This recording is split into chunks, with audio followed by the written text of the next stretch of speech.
On m'a dit, reste dans le salon, mamie. On revient te chercher après l'enregistrement. J'ai hoché la tête. Bien sûr que j'ai hoché la tête. C'est ce que tu fais quand ton fils te parle avec cette voix coupée, trop patiente, celle qu'on réserve aux personnes âgées, aux gens un peu perdus, et aux encombrants qu'on ne sait plus où poser. Je me suis assise exactement là où on me l'a dit, à Roissy, dans un coin du salon d'attente, appelons-le salon, hein, c'était surtout une rangée de fauteuils fatigués, à côté d'un ficus en plastique poussiéreux, coincé entre un petit qui hurlait comme si on l'égorgeait et une télé qui clignotait sur BFM Météo. Il était 9h15. J'ai attendu 8h. J'avais préparé ma valise 3 jours avant. J'avais étalé mes tenues sur le lit comme je faisais quand Adrien partait en classe verte, il y a une éternité. Les billets, c'était pour Papette. Notre grande vacance en famille, comme Sophie, ma belle-fille, aime appeler ça, avec un sourire qui dit « Vous allez voir ce que c'est, moi j'organise ». Elle avait insisté pour qu'on ait tous des t-shirts assortis. Les enfants et moi. Le mien avait écrit en rose fluo « Mamie en vacances ». Je détestais ce t-shirt. Je l'ai mis quand même. Parce que voilà, je suis de celles qui mettent le t-shirt, qui ne font pas d'histoire, qui sourient pour les photos, qui font les gâteaux, qui gardent les enfants avec plaisir. À l'aéroport, déjà, ça sentait bizarre. Sophie levait les yeux sur sa montre toutes les 2 minutes. Adrien était anormalement silencieux. Les enfants, mes petits-enfants, donc, étaient collés à leur téléphone comme s'ils allaient être aspirés dedans. Et moi, j'avais mon sac avec mes biscuits et une banane parce que, pardon, j'ai 77 ans, je ne vais pas vivre d'un mini sandwich triangle à 9 €. Sophie a levé les yeux au ciel quand j'ai sorti mes propres snacks. Comme si j'avais amené une marmite de choucroute dans la zone d'embarquement. Au contrôle de sûreté, tout a commencé à se décaler. L'agent a demandé un truc sur les places, ou sur les cartes d'embarquement, je ne sais plus. Sophie a rigolé, très léger, très beau lala, et elle a dit « Oh, on verra ça plus tard ». Et c'était la dernière fois que quelqu'un m'a vraiment regardé dans les yeux. Une fois le contrôle passé, Sophie s'est tournée vers moi avec ce sourire trop blanc, trop tendu, le sourire des gens qui font semblant d'être gentils alors qu'ils ont déjà pris une décision. « Maman, pourquoi tu ne restes pas dans le salon ? On va aller enregistrer les bagages, récupérer les cartes d'embarquement des enfants, régler 2-3 trucs, et on revient te chercher. Toi, tu te poses. Tu as assez fait. » Elle m'a tapoté l'avant-bras. Ce n'était pas de l'affection. C'était un « reste là ». Un « tu nous ralentis ». Un « fait décor ». Je me suis assise. Je les ai vus disparaître dans la foule. Au bout d'1 heure, je me suis levé et j'ai fait les 100 pas près des vitres. Au bout de 2, j'ai demandé à un comptoir si on pouvait appeler Adrien. Pas de réponse. Au bout de 4 heures, j'ai arrêté de fixer l'entrée comme un chien qui attend son maître. Les gens autour venaient, repartaient. On annonçait des vols, on embarquait, on se précipitait, on râlait, on vivait. Une femme en face de moi a mangé un sandwich, a passé 2 coups de fil, puis elle est partie. Le petit qui pleurait a fini par s'endormir. La télé a continué à clignoter. Et moi, j'étais là, dans mon t-shirt mamie en vacances, avec mon sac, mon ficus en plastique, et ma dignité qui commençait à se fissurer par endroits. À 17h, j'ai fini par retourner au comptoir. Je me suis entendu dire, d'une voix très calme. « Bonjour. J'aurais besoin d'aide. Mon fils s'appelle Adrien Arlot. Il est censé voyager avec moi. » La jeune femme a tapé. Elle a hésité. Et elle a levé les yeux vers moi avec une prudence gentille, comme on regarde quelqu'un à qui on va annoncer une mauvaise nouvelle. Ils ont embarqué sur le vol de 13h45 pour Papette, madame. Là, il est parti depuis longtemps. J'ai hoché la tête. Puis j'ai demandé. Vous pouvez répéter. Elle l'a refait, plus lentement. Et sa voix était douce. Je me rappelle de ça. La douceur. Comme si elle essayait de rattraper, par la politesse, un truc que personne ne rattraperait. Donc voilà. Ils étaient partis sans moi. Pas par erreur. Pas oh mince, on a cru que. Pas on t'a cherché. Non. 8 heures. Ils ont pris un avion. Vers Tahiti. En me laissant derrière un ficus. Je connais mon fils. Adrien a beaucoup de défauts, on y viendra, mais l'étourdi n'en fait pas partie. Il ne laisse pas une veste derrière lui. Il ne rate pas un mail. Il ne oublie pas sa mère par accident dans un aéroport. Je suis allé aux toilettes. Je me suis enfermé dans une cabine. Je me suis assise. Pas pour pleurer. Je n'avais même pas l'énergie. Je voulais juste être là où personne ne me demanderait si ça allait, avec ce regard plein de pitié qui te donne envie de te dissoudre dans le carrelage. Quand je suis ressorti, l'aéroport avait cette ambiance du soir, le bruit un peu plus mou, les gens plus fatigués, les lumières qui te donnent l'air malade. Je suis allé devant le grand écran des départs, et je l'ai regardé comme on regarde une carte dans un bistrot. Mes mains ne tremblaient pas. Mon cœur ne battait pas plus vite. Je n'étais pas hystérique. J'étais vide. Et incroyablement lucide. Et là, je l'ai vu. Strasbourg 19h35.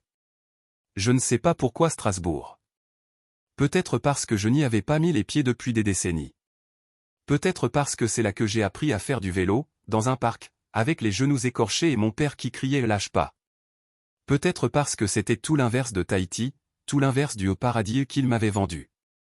Ou peut-être parce que mon corps, ce jour-là, a choisi le premier endroit où il savait que je pourrais respirer. Je suis allé au comptoir. Un billet pour Strasbourg, s'il vous plaît. Ce soir. La jeune femme a hésité. Aller-retour ? Non. Allez simple.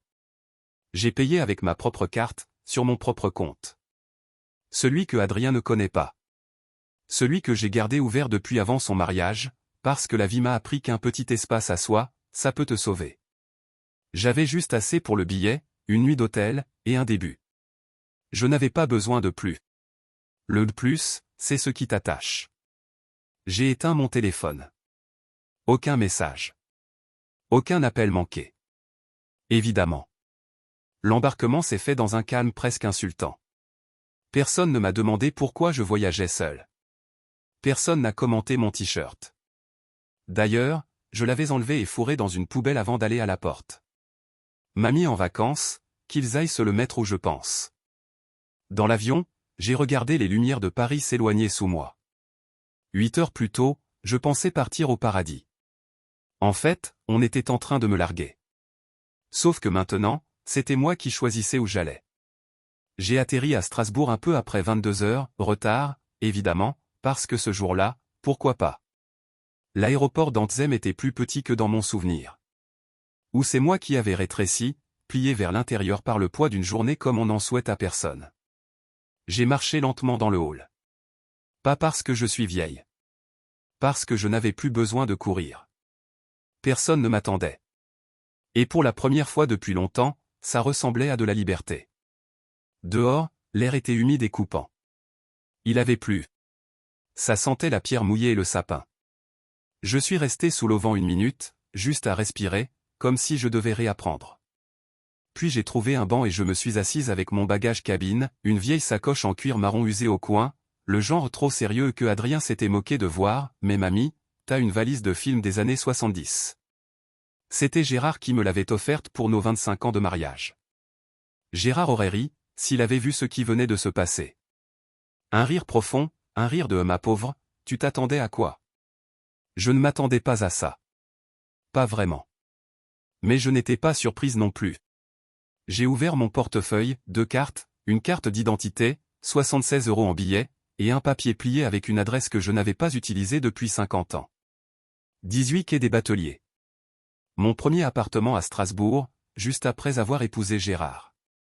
Je ne savais même pas si ça existait encore. Je ne savais même pas pourquoi j'avais gardé ça. Mais voilà, c'était là. Comme un fil. J'ai appelé un taxi. Le chauffeur était silencieux. Une bénédiction. Je lui ai donné l'adresse d'un hôtel pas cher que j'avais repéré avant de partir de Nantes au cas où. Je sais. J'avais déjà cette petite voix en moi, même avant l'aéroport. Quand on est arrivé devant un Ibis budget un peu triste, j'ai payé sans sourciller, j'ai pris ma clé, et j'ai monté l'escalier étroit jusqu'au 2e étage. Chambre 207. Le couloir sentait le produit ménager et les histoires fatiguées. Dans la chambre, un lit, une chaise, une télé fixée au mur, une salle de bain minuscule. Propre. Suffisant. Je me suis lavé le visage au lavabo et je me suis allongé sur le lit, habillé, la couverture rêche sur les bras. J'ai dormi sans rêve. Le lendemain matin, j'étais debout à la fenêtre, à regarder une femme en peignoir rose promener son chien sur le parking. Elle avait à peu près mon âge, peut-être un peu plus solide dans le dos. J'ai fait du café avec la petite machine qui faisait un bruit de tracteur, et je me suis assise sur la chaise raide en buvant lentement. Personne n'a appelé. Personne n'a envoyé de message. Je n'ai même pas vérifié. Je me suis rendu compte d'un truc étrange, je n'avais nulle part où être. Pendant des décennies, mon temps avait appartenu aux autres. À Gérard, à Adrien, aux petits-enfants, aux courses, aux « tu peux nous dépanner », aux réunions de parents d'élèves auxquelles je ne vais plus depuis 20 ans mais dont j'ai gardé l'odeur des salles de classe. Et là, soudainement, mon temps était à moi. À 9 heures, j'ai quitté l'hôtel et j'ai marché dans le quartier. Mes jambes tiraient. Ma hanche faisait ce petit murmure sourd. Mais j'ai continué. Je me suis arrêté dans une boulangerie d'angle et j'ai acheté un chausson aux pommes. La vendeuse m'a souri quand je lui ai donné la monnaie exacte. « Vous n'êtes pas d'ici, hein ?» J'y étais, il y a très longtemps. Elle a hoché la tête, comme si ça voulait tout dire. Alors re-bienvenue. Je ne savais pas si j'étais de retour. Je ne savais même pas si j'avais encore un endroit où je devais l'être. Mais ces mots m'ont fait du bien, comme une boisson chaude. Je lui ai demandé où je pouvais trouver des annonces de logement. Elle a pointé un panneau de liège près de la porte, couvert de papier punaisé. Je les ai parcourus. Promenade de chien. Vélo d'occasion. Cours de piano. Et puis. Chambre à louer et dame tranquille. Cuisine partagée. Maison sûre. Proche tram. Pas de prise de tête, pas de drama. 400 € au mois. Appelez Josie. L'écriture était carrée, sans fioriture, l'écriture de quelqu'un qui ne fait pas semblant. J'ai pris une photo du numéro. À midi, je me suis assise sur un banc au soleil dans un parc et j'ai appelé. La voix au bout était rauque, méfiante. Oui. Bonjour. J'appelle pour la chambre à louer. Silence. Vous avez quel âge? 77. Silence. Vous êtes propre? Oui. Pas de petit ami, hein? J'ai eu un petit rire. Pas depuis longtemps. Bon. Passez à 16 heures. 12 rue de l'Épervier. Apportez du liquide pour la première semaine. Et elle a raccroché. J'ai écrit l'adresse sur une serviette en papier. À 16 heures, j'étais devant une maison bleue passée avec un Porsche qui pelait et un carillon qui faisait un bruit de cuillère qu'on entrechoque. Josie a ouvert la porte. Cigarette dans une main, un chat qui s'enroulait autour de ses chevilles. C'est vous, la vieille? J'imagine que oui. Elle s'est écartée. Entrez. On va voir si on se supporte. La maison sentait la lavande et les oignons revenus à la poêle. Pas désagréable. Habité. Le genre d'endroit où on mange pour de vrai et où on ne panique pas pour une tache de gras. Elle m'a fait traverser un couloir étroit, rempli de livres, de magazines, de trucs empilés comme si chaque pile était une déclaration, je vis ici, ça me regarde. Dans le petit salon, la télé était allumée sans le son. Une couverture au crochet était pliée sur la coudoir du canapé. La chambre est en haut. Je l'ai suivie dans l'escalier qui grinçait, une main sur la rampe. En haut, le couloir était plus sombre. La peinture écaillée par endroits. Elle a ouvert une porte au fond. Voilà. La chambre était petite, un lit, une place, une table de nuit, une commode qui avait vu passer plusieurs décennies. Mais la fenêtre était large, et le soleil de fin d'après-midi entrait comme s'il avait quelque chose à prouver. Il y avait même un petit bureau avec une chaise usée. Ça me va, j'ai dit. Josie a tiré sur sa cigarette. C'est 400 par mois, mais je prends à la semaine. 100 €. Cash. Pas de chèque, pas de carte, pas d'histoire à dormir debout. Elle m'a regardé de haut en bas. Vous n'avez pas l'air du genre pauvre petite mamie malheureuse. J'ai avalé. Plus maintenant. Elle a hoché la tête, comme si c'était la bonne réponse. Les cuisines partagées. Salle de bain au bout du couloir. Pas d'invité sans prévenir. J'aime le calme. Vous foutez le bordel, vous dégagez. On est d'accord? Limpide. Elle m'a tendu une clé. Vous pouvez rester dès ce soir si vous avez la première semaine. J'ai sorti 5 billets de 20 € d'une enveloppe cachée dans la doublure de mon manteau. Elle les a pliés sans même compter. Vous avez faim? Je peux manger. Elle m'a fait un croque-monsieur et une soupe de tomates dans une casserole. On a mangé à la petite table de la cuisine sous un ventilateur jauni. Elle n'a posé aucune question. Quel soulagement. Les gens posent toujours des questions trop tôt, avant que tu sois prête à dire la vérité à voix haute. Elle a juste dit. Je déteste manger seule. Et ça, je comprenais très bien. Après, j'ai rangé mes affaires dans la commode, 3 changes, une brosse à dents, mes médicaments, un vieux livre de poche que je n'ai jamais fini. J'ai plié chaque vêtement comme si ça comptait. Peut-être que ça comptait. Cette nuit-là, j'ai écouté les bruits d'une maison qui n'était pas la mienne, le tic-tac d'une horloge, les lames du parquet, la voix de Josie qui parlait doucement au chat, j'ai appris qu'il s'appelait Franklin, comme si c'était un monsieur. Personne n'a appelé. Je n'ai pas rallumé mon téléphone. Le matin, j'ai fait du café avant que Josie se lève. La cuisine me paraissait plus familière que celle de chez moi, à Nantes. Peut-être parce qu'ici, rien n'appartenait à des gens qui ne se souvenaient de moi que quand ils avaient besoin d'un service. Au 3e jour, j'ai commencé à marcher dans le quartier. 2 rues plus loin, il y avait un petit café, un vrai, avec une ardoise dehors. On recrute matinée se présenter. Je suis resté devant l'ardoise un moment. Je n'avais pas travaillé pour de vrai depuis 15 ans. Mais les heures du matin, les cafetières, les assiettes, ça, je connaissais. J'ai élevé un enfant. J'ai tenu une maison. J'ai fait tourner des repas de famille où tout le monde se disputait et où je devais, malgré tout, sortir le dessert en souriant. J'ai poussé la porte. Le café était simple, 3 banquettes, un comptoir, quelques tabourets rouges avec des coussins craquelés. Une jeune femme essuyait le comptoir. Vous recrutez? Elle a levé la tête, surprise. Vous voulez postuler? Oui. Elle a appelé vers l'arrière.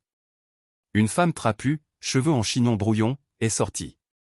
Son badge disait « Karine ». Vous avez de l'expérience? Je l'ai regardé bien en face. J'ai élevé un enfant et tenu une maison pendant 50 ans. Je sais faire du café, porter des assiettes, et je ne me mets pas en arrêt pour un rhume. Elle m'a fixé une seconde, puis elle a haussé les épaules. Et c'est demain. De 6h à 11h. Si vous tenez, on en parle. Cette nuit-là, j'ai repassé la seule blouse que j'avais qui tenait encore un pli correct. Je me suis couché tôt et j'ai fixé le plafond longtemps. Ça faisait moins d'une semaine que l'aéroport. Moins d'une semaine que le ficus, la télé, la chaise cassée, la bouteille d'eau en plastique qu'Adrien m'avait mise dans la main au cas où avant de disparaître. Et pourtant, quelque chose avait changé. Je n'attendais plus. Maintenant, je marchais. Je commençais. Je me remettais en mouvement. Sans témoin. Sans explication. Pas encore. Le café, le lendemain matin, sentait le pain grillé trop cuit et l'espoir qui a un peu roussi. Je suis arrivé à 5h45. 15 minutes en avance. La porte était encore fermée. Un homme avec de grosses lunettes, tablier taché de farine, m'a ouvert sans un mot. Il a grogné un truc qui ressemblait à « bonjour » et il est reparti en cuisine. Karine est arrivée 10 minutes plus tard avec un mug de voyage et un trousseau de clés accroché à un tour de cou arc-en-ciel. Elle a ouvert la caisse, m'a tendu un tablier. Cheveux attachés. Pas de parfum. Tu remplis les tasses sans attendre qu'on te le demande. Et si quelqu'un laisse moins d'1 € de pourboire, tu râles pas, tu t'améliores. C'est pas eux le problème. J'ai hoché la tête. Elle m'a regardé une seconde. T'es stressé? Non. J'ai 77 ans. J'ai enterré mon mari, élevé un fils qui a oublié mon anniversaire 3 années de suite, et survécu à 5 coloscopies. C'est juste du café. Karine a eu un petit reniflement, comme un rire étranglé. Pas faux. À 7 heures, les habitués ont débarqué.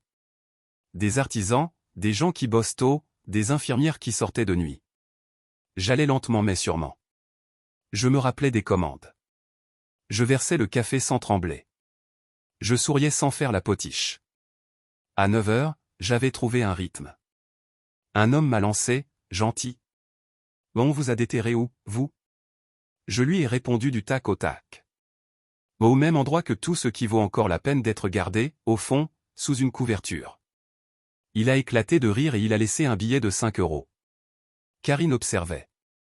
À 11 heures, elle a versé du café pour elle, puis elle a tapé du doigt le tabouret à côté d'elle au comptoir. Là, assieds-toi. Je me suis assise. Elle a pris une gorgée. T'as bien tenu. Bien, hein. Tu seras meilleur. Je n'ai rien dit. Je n'étais pas venue pour qu'on me dise que j'étais merveilleuse. Je voulais juste une place, un rôle, un truc à moi. Elle a soufflé. T'es embauché. SMIC plus pour boire, pas de mutuelle, on va pas se mentir. Mais si tu bosses sérieusement, c'est stable. Je te mets tous les matins en semaine. Ça te va? C'est plus que ça ne me va. On est resté un moment en silence. Puis elle a demandé, l'air de rien. T'as des gosses? Je l'ai regardé. J'en ai. Elle a attendu. L'île voyage, j'ai dit simplement. Karine a hoché la tête comme si elle savait exactement ce que ça voulait dire. Ils sont toujours en train de voyager. Je suis rentré chez Josie avec les pieds en feu et une sensation étrange, quelque chose comme de la légèreté, oui. Josie était dans le jardin, en train d'arracher des mauvaises herbes. Elle portait un t-shirt délavé avec écrit « Ne m'y parle pas avant MON Café ». Alors, a-t-elle crié sans lever la tête. T'as le job? Oui. Je te l'avais dit. Ils ont besoin de gens qui se pointent. Le soir, on a mangé un truc surgelé et on a regardé les infos sans le son.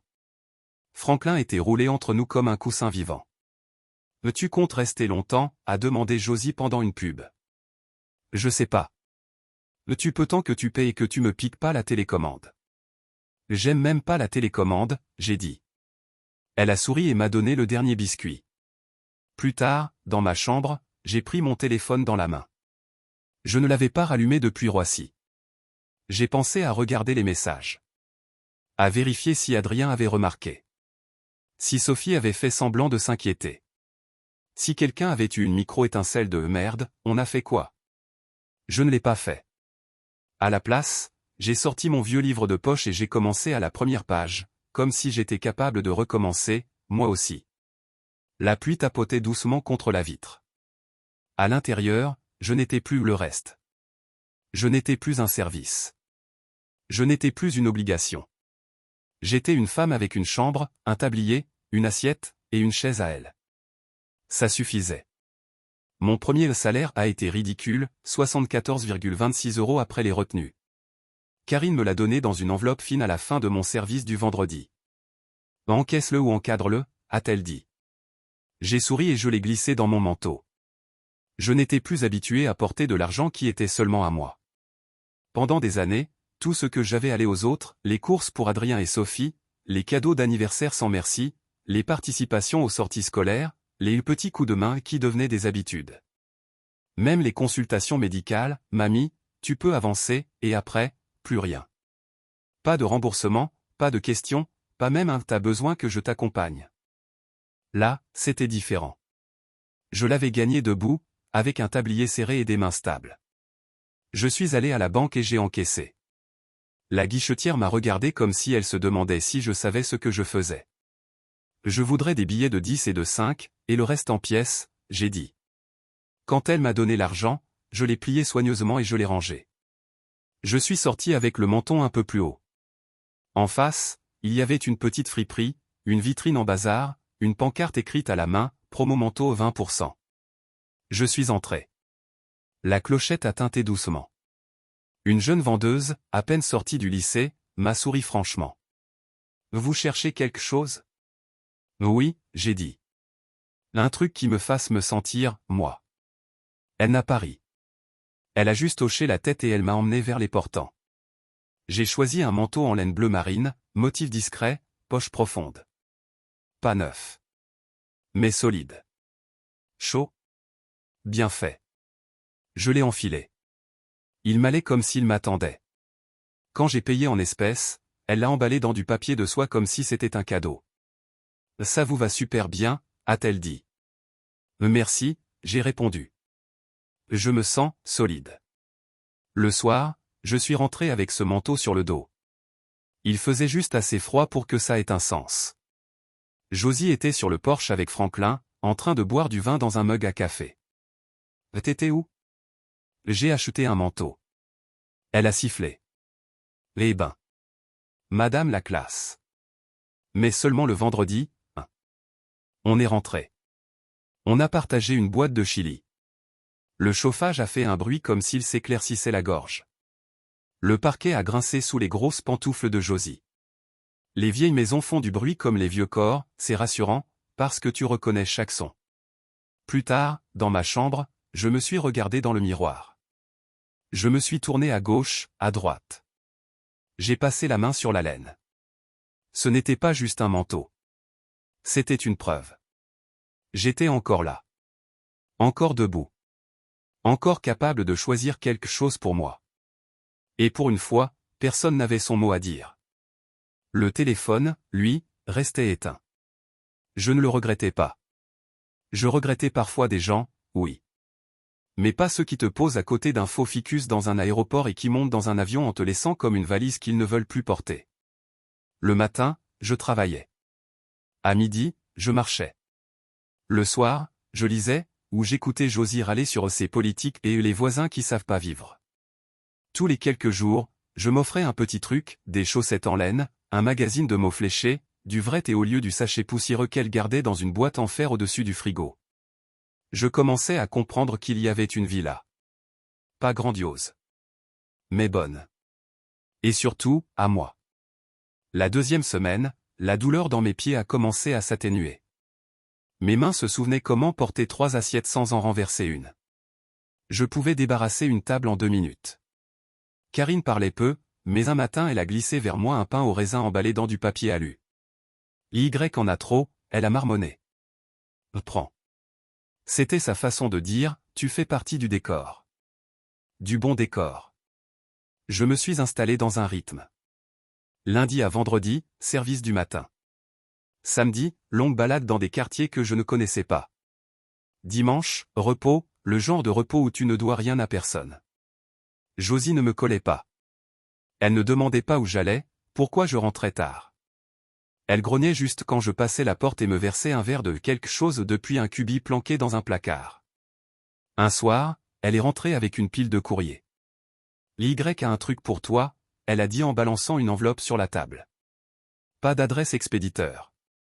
Juste mon prénom, en grande boucle familière. Je l'ai fixé une seconde avant d'ouvrir. À l'intérieur, une feuille de cahier. Mamie? T'es où?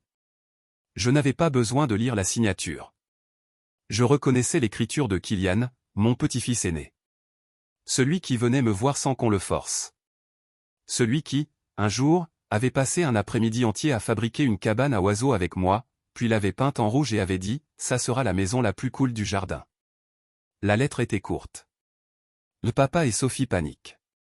Ils disent que tu as disparu. Personne n'a de nouvelles.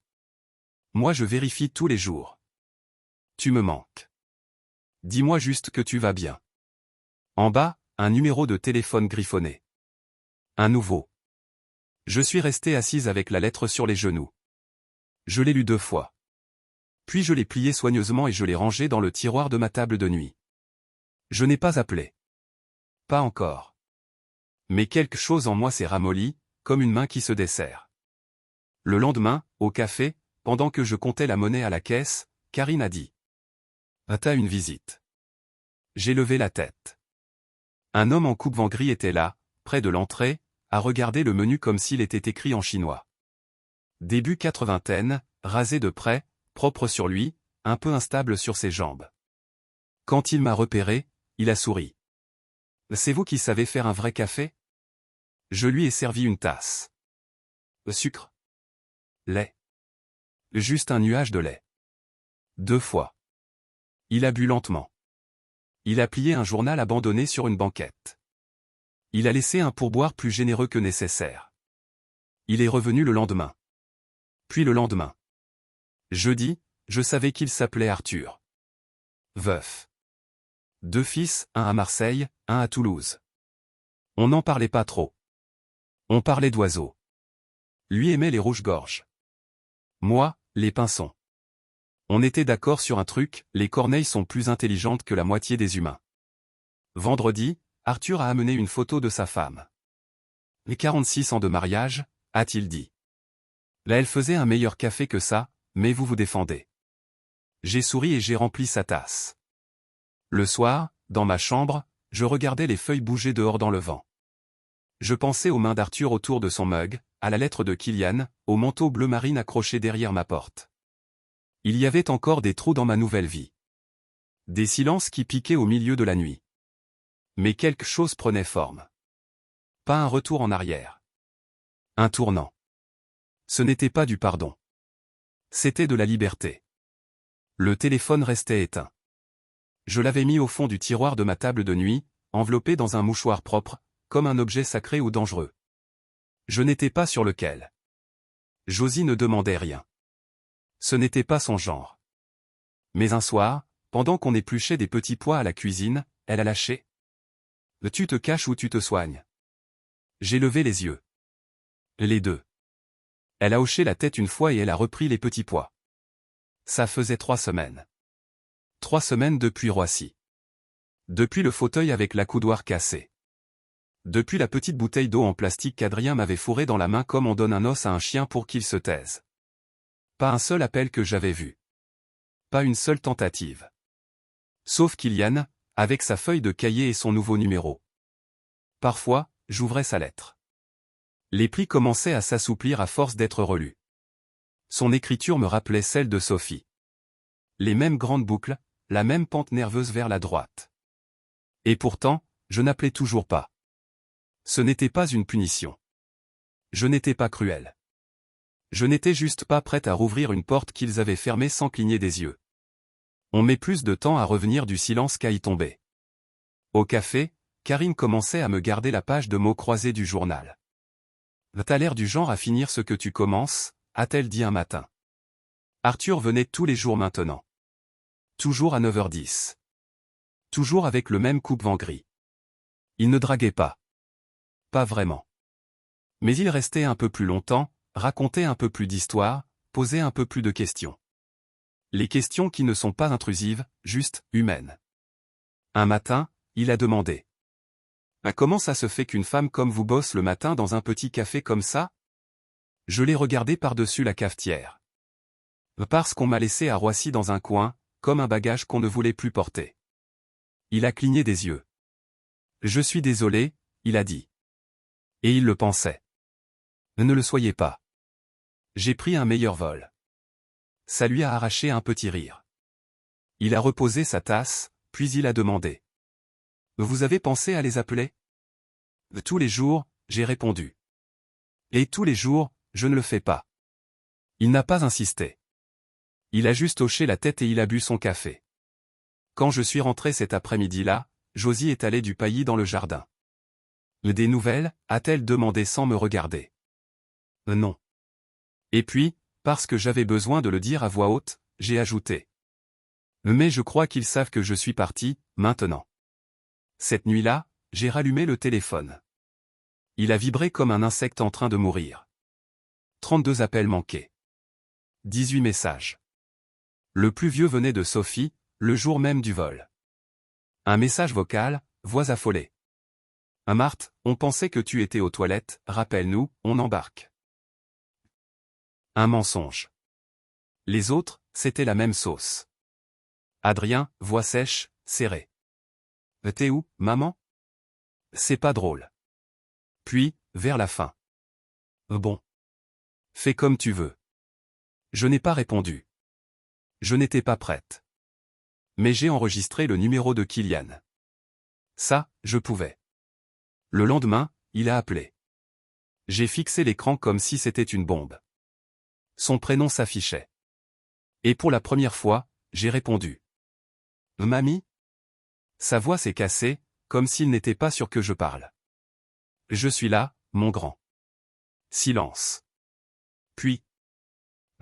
T'es en sécurité? Je vais bien. Mieux que bien. T'es où? Quelque part de calme. Quelque part que j'ai choisi. Il n'a pas supplié. Il ne m'a pas fait culpabiliser. Il a juste dit. Je suis content que tu sois en vie. Tu me manques. Tu me manques aussi. C'était assez, pour l'instant.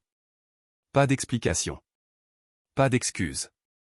Juste la voix de quelqu'un qui me voulait dans sa vie. Pas parce que je faisais des gâteaux.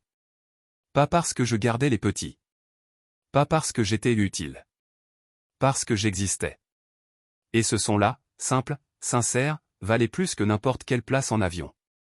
À la 4e semaine, j'avais mémorisé le trajet du café à la pharmacie du coin, l'odeur du lilas chez la voisine de Josie, et le petit coup qu'Arthur donnait à la vitre quand j'oubliais son haut de nuages de lait. La vie n'était pas excitante. Mais elle avait une forme. Elle avait une paix. Et puis, un mardi pluvieux, une lettre est arrivée. Josie l'a glissée sur la table sans un mot. Adresse de retour, Nantes. L'écriture, je la reconnaissais comme on reconnaît un bleu. Tu ne le vois pas toujours, mais tu le sens. Adrien. L'enveloppe était épaisse. À l'intérieur, 6 pages, écriture nette, rage bien rangée. Pas de bonjour. Pas de comment tu vas. Juste, je n'arrive pas à croire que tu nous as fait ça. Il m'accusait d'avoir disparu. De faire du mal à tout le monde par mon absence. D'avoir gâché leurs vacances. Sophie a pleuré tous les soirs, écrivait-il. Les enfants étaient perdus. Tu trouves ça juste pour eux. Pas un mot sur Roissy. Pas un mot sur le reste dans le salon. Pas un mot sur 8 heures. Juste une performance de souffrance, une réécriture propre, bien présentable. Il terminait par.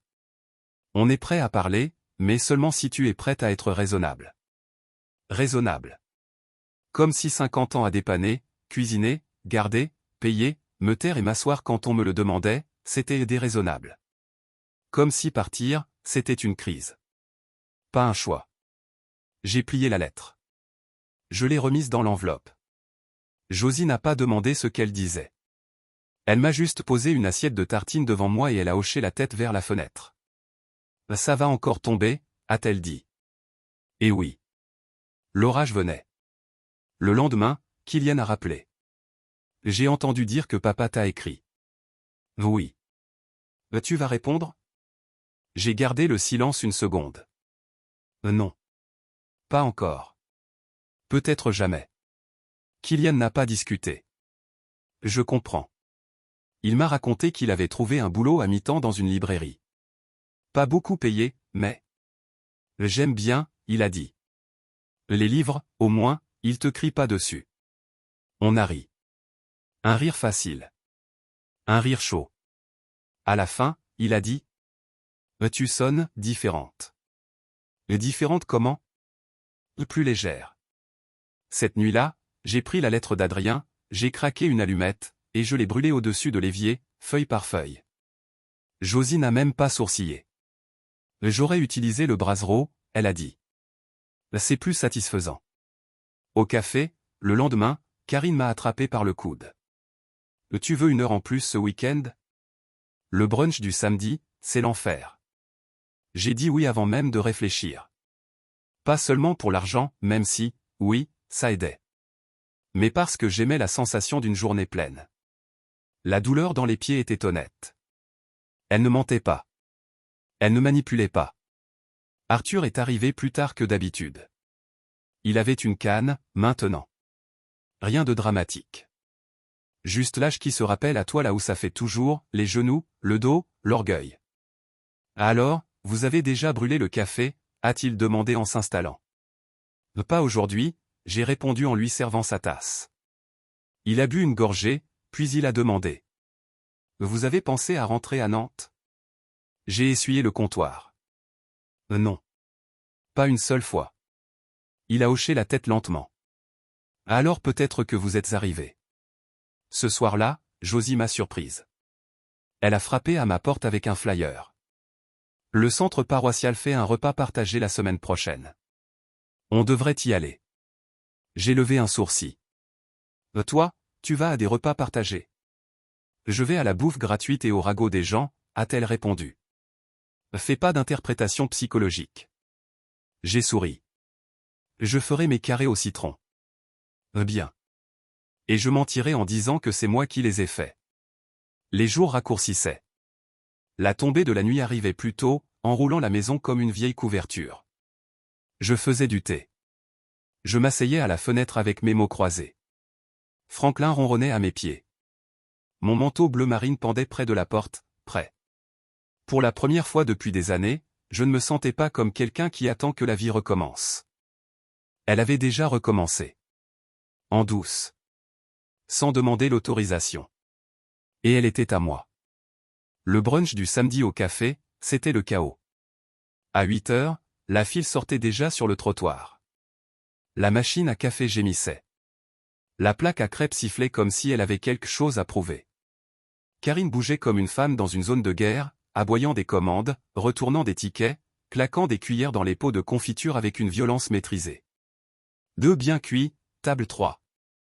Je ne bronchais pas. De l'eau, table 6. Déjà fait. À 10 heures, mes pieds étaient des pierres, mais ma tête était claire. Il y a un confort bizarre dans le service, tu arrêtes de penser à toi parce que tu penses à tout le monde. Et parfois, là-dedans, tu trouves une paix. Arthur ne venait pas le samedi. Ce n'était pas son jour.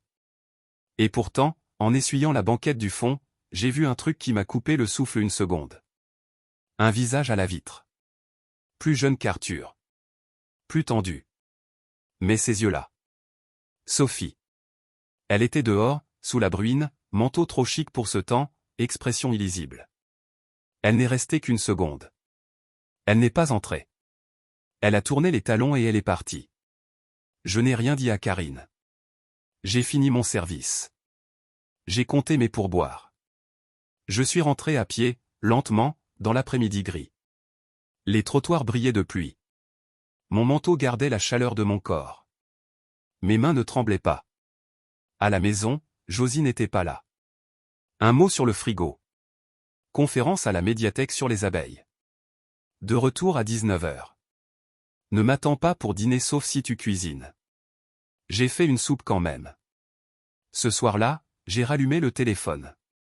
3 nouveaux messages vocaux. Le premier, Sophie. On a vu quelqu'un qui te ressemblait, s'il te plaît, rappelle-nous. Adrien est inquiet. Le deuxième, Adrien. Si c'est pour nous punir, ça va trop loin. Ça suffit. Le troisième, Kylian. Salut mamie, je crois que maman est en ville. Elle a été bizarre toute la journée. Si jamais, fais attention, ok?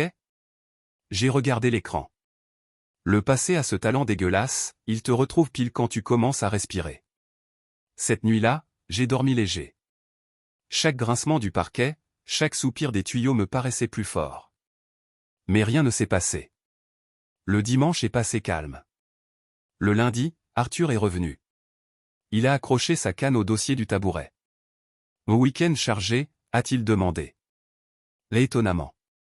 Il a tourné sa cuillère dans sa tasse. Quelque chose vous tracasse. Oui. Mais pas assez pour gâcher ce moment. Il a souri. Et on est resté là, en silence, comme seuls savent le faire 2 personnes qui ont déjà vu assez de choses dans la vie pour ne pas remplir l'air à tout prix. Après le travail, je me suis assise sur le porche avec Josie. Vieille maille sur les épaules, ciel lourd au-dessus, nuages qui roulaient. Je crois qu'il me cherche, j'ai dit. J'avais deviné. Elle n'a pas demandé ce que j'allais faire. Elle n'a pas donné de conseils. Elle m'a juste tendu le mug de vin. Puis elle a reposé sa question, comme si c'était devenu un rituel. Tu te caches ou tu te soignes? Je me soigne, j'ai dit. Mais me cacher, c'était bien tant que ça a duré. Josie a levé son mug. À ceux qui arrêtent de demander la permission. J'ai cogné le mien doucement contre le sien. Cette nuit-là, j'ai écrit une lettre. Pas à Adrien. Pas à Sophie. À Kylian. Une vraie lettre, au stylo, sur du papier épais. Je lui ai dit que j'étais en sécurité. Que je m'étais fait une vie. Que je n'étais pas en colère. Juste, fini avec l'attente. Je lui ai dit qu'il était le seul qui ne m'avait jamais fait sentir comme une obligation.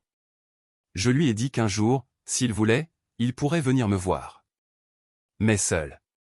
Quelques jours plus tard, un gros courrier est arrivé. Une grande enveloppe cartonnée. Rigide. Le genre dossier. Adresse de retour, un journal local de Nantes. Josie l'a posé devant moi, sourcils levés. T'as des fans maintenant? Je n'ai pas répondu. J'ai ouvert. À l'intérieur, un tirage papier d'un article, plié en 3 pages locales. Le titre m'a glacé. Une grand-mère portée disparue, la famille lance un appel. Et il y avait une photo de moi, prise à un repas de famille il y a des années. Moi, avec un plat à tarte dans les mains, un sourire sans dents, le sourire des gens qui ont appris à ne pas prendre trop de place. L'article citait Adrien. Nous sommes très inquiets. Elle a disparu sans un mot. Nous voulons juste qu'elle soit en sécurité. Si quelqu'un la voit, merci de contacter. Et Sophie, bien sûr, avait sa phrase. Elle est vulnérable. Fragile. Nous craignons qu'il lui soit arrivé quelque chose. Ce n'est pas son genre de faire ça. J'ai éclaté de rire. Un rire sec, surprenant, qui m'a surpris moi-même. Vulnérable. Josie s'est penchée pour lire. Ils ont vraiment écrit le vulnérable. J'ai hoché la tête. Tu devrais les attaquer pour sous-estimation, elle a dit. Mais bon, ils devront faire la queue. Il y avait quelque chose d'obscène dans cette mise en scène. Comme si j'avais disparu dans un fossé. Comme si je n'avais pas été rangé comme un bagage encombrant avant l'embarquement. Le lendemain, quelqu'un avait laissé le journal au café. Karine l'a vu. Elle me l'a apporté pendant le rush du matin. Ça va, a-t-elle demandé, plus doucement qu'elle ne le faisait d'habitude. Jamais été aussi bien. J'ai gardé la coupure. Pas par sentimentalité. Comme une preuve. Preuve que les gens commencent à s'inquiéter surtout quand ils ne peuvent plus se servir de toi. Ce soir-là, Arthur s'est assis dans la banquette près de la fenêtre. Il n'a pas parlé de l'article. Il a juste sorti un petit sachet en papier craft. J'ai vu ça et j'ai pensé à vous, il a dit. À l'intérieur, un petit manier peint à la main en forme de cabane à oiseaux. C'est idiot, il a ajouté vite. Mais, enfin, vous aviez dit. J'ai souri. Ce n'est pas idiot. C'est parfait. Quand je suis rentré, je l'ai accroché sur le frigo avec la même main qui avait porté les boîtes de goûter d'Adrien à l'école 100 fois. La même main qui avait payé son loyer plus d'une fois. La même main qui ne se tendrait plus jamais pour recevoir une claque déguisée en tradition ou en plaisante. Je n'ai pas parlé du manier à Josie. Certaines choses, tu les gardes pour toi. À la place, je lui ai dit. Mais finalement, je vais faire mieux que des carrés au citron pour le repas partagé. Ah ouais? Quoi?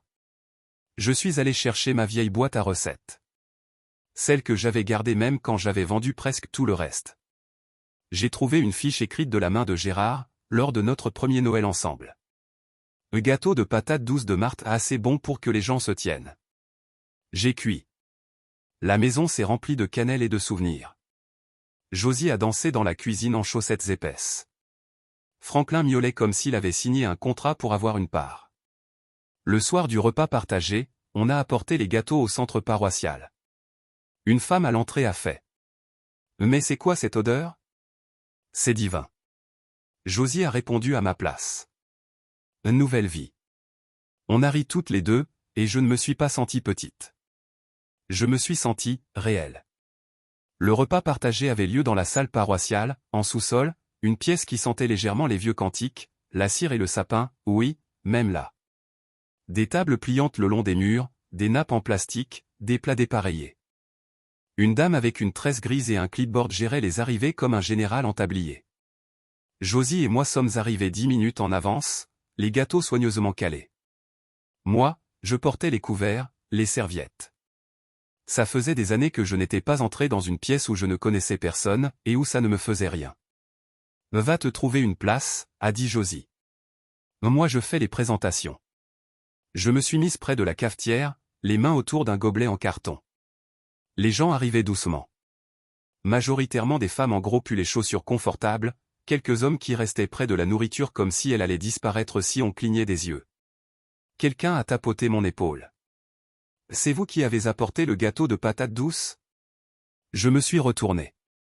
Une femme au visage doux, carrure solide, m'a souri. Oui. Dieu vous bénisse, elle a dit. Je croyais que Claire Portier allait encore ramener son clafoutis tout sec. Le vôtre sent comme quelqu'un qui se souvient encore du goût des fêtes. J'ai ri. On m'a déjà vu cuisiner sous pression. La soirée était lente et bruyante comme toutes les petites soirées, chaises qui grincent, placons se passent, conversations qui se chevauchent, rires qui éclatent. Mon gâteau a disparu avant même que la prière soit finie. Quelqu'un m'a demandé la recette. J'ai répondu. Classifié. Josie m'a présenté à une ancienne documentaliste, Mireille, et à un ancien chauffeur de bus, Thierry. Ils nous ont invités à leur soirée quiz mensuelle. J'ai dit que je ne viendrais que si les questions dataient d'avant 1990. Plus tard, pendant le dessert, Josie s'est penchée vers moi. T'as l'air fier de toi. Je suis fier, j'ai répondu. Ça faisait si longtemps que je n'avais pas appartenu à quelque chose sans devoir prouver ma valeur d'abord. En rentrant, on a enlevé nos chaussures, on s'est effondré sur le canapé. Franklin s'est installé sur mes genoux, lourd et chaud. Josie s'est tournée vers moi. Mais tu sais qu'ils vont finir par débarquer, hein? Je n'ai pas répondu. Elle a répété, plus doucement. Tôt ou tard. Je le savais. La lettre. L'article. Le visage de Sophie à la vitre du café. C'était des coups de semonce. Et j'étais fatigué d'être en alerte. Le lendemain matin, un homme en costume m'attendait devant le café. Il a laissé passer la fin de mon service, puis il est entré, a retiré ses lunettes de soleil, et il a dit « Madame Marthe Arlot ?» Je n'ai pas aimé son ton. Trop poli. Trop prudent. Oui. Je suis maître Romain Sorin, avocat au barreau de Nantes.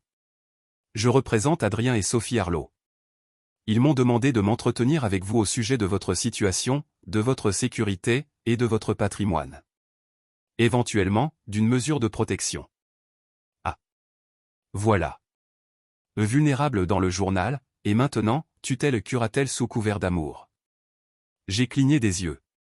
Ma sécurité est excellente, j'ai dit. Et mon patrimoine ne regarde absolument personne. Il a eu un petit mouvement de recul, comme si j'avais élevé la voix, je ne l'avais pas fait. Il a juste senti que je ne jouerais pas. Ils sont très inquiets, Madame Arlot. Ils veulent s'assurer que vous êtes dans un environnement sûr. Et, discuter de la suite. Je me suis tourné vers le comptoir, j'ai plié mon tablier lentement, et je l'ai posé. Dites à Adrien et Sophie que je ne suis pas un animal de compagnie. Ils m'ont oublié à Roissy comme un sac qu'ils ne voulaient plus porter. Il n'y a pas de suite tant que moi je ne décide pas qu'il y en a une. Il a toussé. Si vous acceptiez simplement de... J'ai accepté assez. Je suis passé à côté de lui et je suis sorti. Dehors, Arthur était là. Il ne ressemblait pas à quelqu'un venu boire un café. Ça va, a-t-il demandé. Oui, j'ai répondu, parce que je ne laisserai personne me convaincre du contraire. Ce jour-là, je suis allé à une permanence juridique à la Maison de la Justice et du Droit, oui, ça existe, et oui, ça fait bizarre d'avoir besoin de ça à 77 ans. J'ai parlé à une avocate en droit de la famille, Maître Lenoir. Elle avait des lunettes fines et une voix qui ne s'embarrassait pas de poudre aux yeux. Je lui ai montré l'article du journal, les messages vocaux, la lettre d'Adrien, le passage sur Vulnérable. Elle a hoché la tête. Ils essaient de construire un récit, elle a dit. Pour vous décrédibiliser. Et une mesure de protection, ça peut être demandé, mais ce n'est pas automatique. Vous avez l'air parfaitement lucide. Gardez tout. Les messages, les courriers, les captures d'écran. Évitez d'enregistrer des conversations à l'insu des gens, c'est délicat en France, mais les messages qu'on vous laisse, ça, vous pouvez les conserver. Et si l'avocat insiste, on peut répondre par écrit. Et si ça vire au harcèlement, main courante, puis plainte. J'ai respiré plus librement. Juste entendre quelqu'un dire « vous n'êtes pas folle » sans le dire, ça fait un bien fou. Le soir, j'ai écrit une lettre. Pas à Adrien. À Sophie. 3 lignes. Je sais ce que tu as fait. Je sais ce que tu n'as pas dit. Je ne suis pas en colère. Je ne reviens pas, prends soin de ta vie maintenant. Moi, je commence la mienne. Je l'ai posté le lendemain avec un timbre où il y avait un petit oiseau, un pinson. Parce que oui, même dans la vengeance tranquille, j'ai des symboles. Je m'attendais à du silence. ou à une autre lettre d'Adrien pleine d'exigences emballées dans de fausses inquiétudes. Ce à quoi je ne m'attendais pas, c'était Sophie en chair et en os. Elle a débarqué un jeudi gris, en début d'après-midi. Karine l'a repérée la première. Elle est là, elle a soufflé, comme si on parlait d'un contrôle fiscal. Sophie était près de la vitrine des pâtisseries, manteau bien coupé, posture raide, en train de faire semblant de lire le menu à l'ardoise. Elle détonnait dans ce petit café. Je ne suis pas allé vers elle. J'ai rempli les sucriers. J'ai essuyé le comptoir. Je l'ai laissé transpirer. Quand elle a fini par s'approcher, sa voix était basse. Marthe. Je me suis tourné lentement. Sophie. Le café était presque vide. Arthur était dans sa banquette, et un jeune couple murmurait au-dessus de Muffin. On peut parler, a-t-elle demandé. Tu parles déjà. Elle a grimacé. En privé. J'ai montré du menton la banquette du fond. C'est libre. Elle s'est assise face à moi comme une femme qui s'assoit avant un orage. Je ne savais pas qu'Adrien enverrait quelqu'un, elle a dit. L'avocat. C'était pas mon idée. Non, j'ai répondu. Mais me laisser à Roissy, c'était la tienne? Ses yeux se sont embués. Vraiment, ou pour la mise en scène, je ne savais plus. On a paniqué, elle a dit. L'embarquement, les enfants, ont pensé que tu étais derrière. J'ai levé un sourcil. 8 heures, Sophie. 8 heures. Tu n'as pas appelé. Tu n'as pas vérifié. Tu n'as pas demandé au comptoir. Tu n'as pas envoyé un enfant voir. Rien. Elle a baissé les yeux vers ses mains impeccablement manucurées. Je ne pensais pas que tu partirais. Moi non plus, j'ai répondu. Et pourtant, je l'ai fait. Le silence entre nous était tendu comme un fil. Puis elle a sorti une enveloppe de son sac et elle l'a posée sur la table. Je ne veux rien de toi, j'ai dit. C'est pas pour toi. C'est Kylian. Il va mal. Il te cherche. Adrien est furieux. Mais Kylian, il est différent. J'ai pris l'enveloppe. Pas parce que je voulais ce qu'il y avait dedans. Parce que je refusais de lui donner le plaisir de me voir refuser comme une gamine boudeuse. Il n'a pas besoin d'intermédiaire, j'ai dit. Il s'est appelé. Sophie a hoché la tête. Elle a levé les yeux vers moi. Pas la Sophie des repas de famille, celle qui sourit les dents serrées. Une Sophie fatiguée. Petite. Humaine, presque. Je n'essayais pas de te remplacer, elle a murmuré. Je ne voulais juste pas ton ombre dans chaque pièce. C'était la chose la plus honnête que je l'avais jamais entendu dire. Je me suis levé. Je ne suis pas ton ombre, Sophie. Je suis une personne. Et je viens juste de m'en souvenir. Elle est partie sans finir son café. Le soir, Josie et moi étions sur le porche, couverture sur les épaules. L'air sentait la pluie et la fumée de bois. Mais elle a vraiment dit ça, a demandé Josie. J'ai hoché la tête. Et alors? Et rien. Elle a dit. J'ai dit. Josie a soufflé. Tu vas les revoir? Non. Et le gamin? J'ai souri malgré moi. Et Kylian est différent. Je le verrai.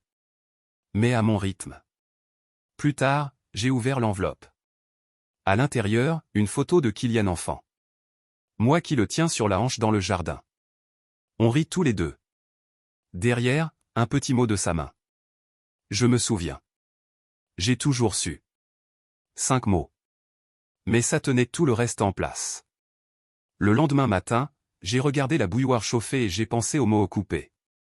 Pas couper dans la violence. Couper comme on coupe un fil.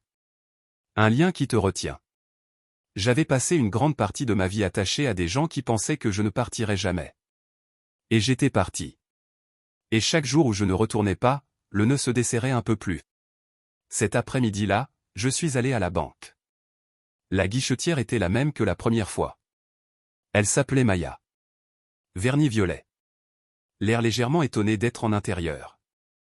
Je voudrais faire un virement, j'ai dit en tendant ma carte d'identité. Bien sûr. De quel compte? Je lui ai donné le numéro de mon petit compte discret. Celui qu'Adrien ne connaissait pas.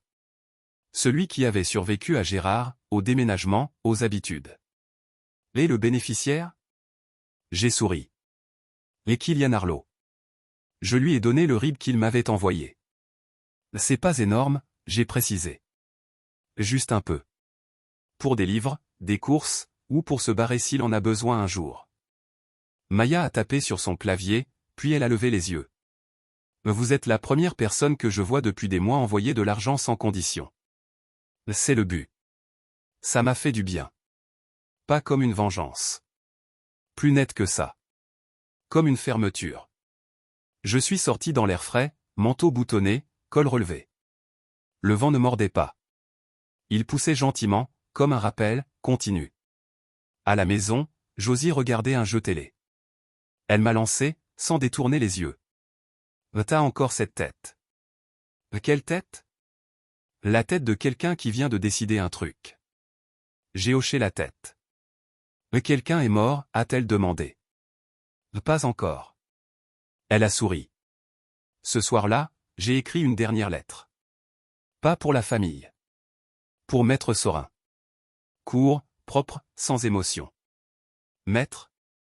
Il n'y a pas lieu de poursuivre tout contact sous couvert de préoccupation. Je suis parfaitement lucide, en sécurité, et ne fais l'objet d'aucune contrainte. J'ai consulté un conseil local. Toute nouvelle tentative de contact ou de démarche visant à me présenter comme vulnérable sera considérée comme du harcèlement. Cordialement. Marthe Arlo. J'ai signé d'une main stable. Je l'ai posté le lendemain. C'était la coupe finale. Je n'étais plus en colère. J'étais juste, terminé. Au café, Karine m'a donné une heure en plus sans demander. T'es la seule qui arrive en avance, elle a dit. Les autres veulent une médaille parce qu'ils arrivent à l'heure une fois par semaine. Arthur est venu juste avant midi. Il avait l'air fatigué, mais présent. On a bu du thé au lieu du café, assis près de la fenêtre. Vous avez l'air plus légère, a-t-il dit. J'ai écrit une lettre, j'ai répondu. La dernière. Il n'a pas demandé laquelle. Il a juste hoché la tête. Parfois, c'est les lettres qu'on envoie sans attendre de réponse qui changent tout, il a dit. Quand je suis rentré ce soir-là, je suis resté une seconde sur le pas de la porte.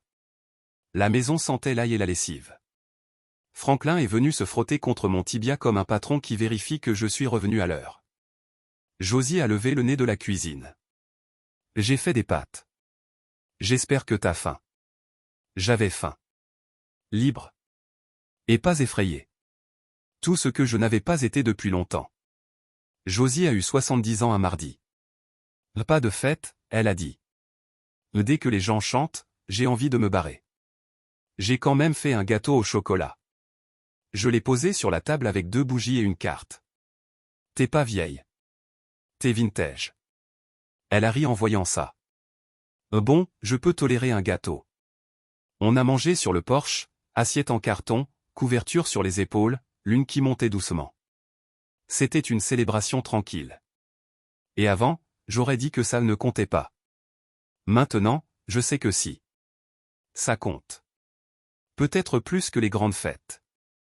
Josie a dit. Ça fait presque 2 mois que t'es là. Je sais. Tu comptes rester? J'ai regardé la rue, vide, douce sous les lampadaires. Oui. Elle a hoché la tête. Bien. Cette maison est bizarre sans quelqu'un pour râler sur le chat. On a trinqué avec du thé tiède. Franklin a bâillé et s'est roulé encore plus serré entre nos pieds. Le lendemain, Karine m'a tendu une enveloppe. C'est pour toi. Pas d'adresse expéditeur. Cachet local. Je l'ai ouverte après mon service, assise sur la marche derrière le café. À l'intérieur, une lettre. Écriture grande, volontaire. Mamie. Je viens à Strasbourg. Je veux te voir. Je ne viens avec personne. Je veux juste parler. Je suis à l'hôtel du Fougère Rouge, rue des Érables, chambre 12. Je serai là vendredi et samedi. Si tu veux venir, je t'attends. Si tu veux pas, je comprendrai. Kylian. Pas de culpabilisation. Pas de tu dois. Juste un homme, plus un garçon, qui tend la main doucement. Le vendredi est arrivé trop vite. Je me suis habillé avec soin. Pas pour lui. Pour moi.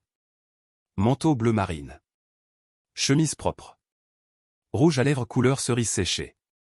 Je n'ai pas dit à Josie où j'allais. Elle n'a pas demandé. L'hôtel du Fougère Rouge était honnête. Propre.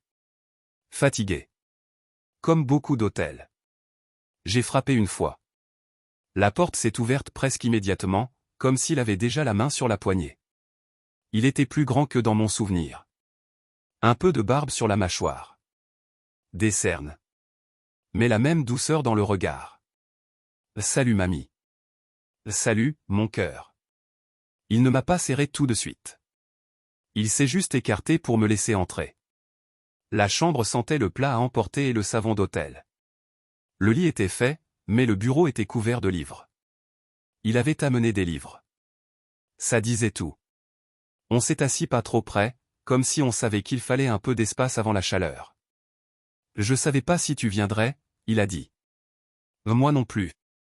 Il a hoché la tête. J'ai lu ta lettre. Celle que tu n'as pas envoyée. Tu l'avais laissée dans le tiroir, à la maison. Maman l'a trouvée. Bien sûr qu'elle l'avait trouvée. Sophie trouve toujours tout, quand ça l'arrange. Je suis content que tu ne l'aies pas envoyée, il a dit. Mais je suis encore plus content que tu l'aies écrite. On a parlé. De petits trucs. De grands trucs. Son boulot à la librairie. Mes matinées au café. Strasbourg.